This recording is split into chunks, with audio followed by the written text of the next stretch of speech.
So Caroline Williams is the actress who plays Stretch, and she is wonderful in this movie. Let me just say, this is my favorite final girl of any movie I've ever seen. Stretch is the one for me. I love her name. I love everything about her. She had such Jamie Lee vibes, but just does everything.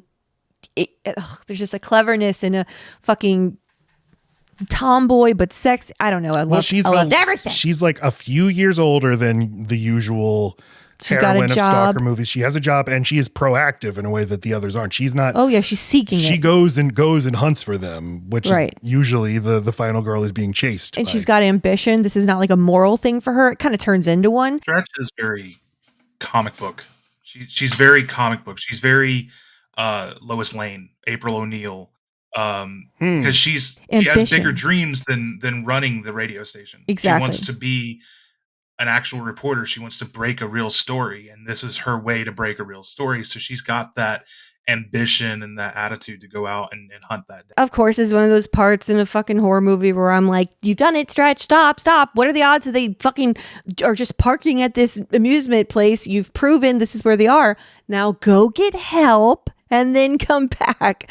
But her decision to follow them at all is so atypical of horror movie heroines. I know. That she won. She beat the killers. They left her alone, and she's like, no, I can't let this continue. I have to figure this out. I have to find them. I have to get the evidence. Right. Well, to be fair, she also kind of had to chase them because what is she gonna do?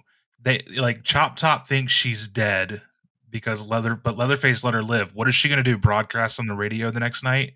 And then he's going to know that she's alive, and then he's going to come back for her. Mm-hmm. Yeah. And it's like one of those things. So it's like, if she, doesn't try her best to put an end to this, she can't live her life either. Right. Her career's over too. Yeah. She's lucky to escape with her life, but everything she knows is done. She can't go back on the radio and stuff. Well, it's like seeing a cockroach. I can't take my eyes off of it because then I don't know where it is.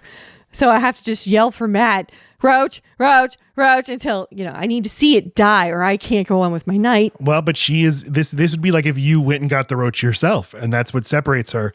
And also just sometimes I do. The greatest heroes to me are the people like her who are like, I'm scared out of my fucking mind right now, but I know that I have to act brave in front of this guy who has a chainsaw at my crotch.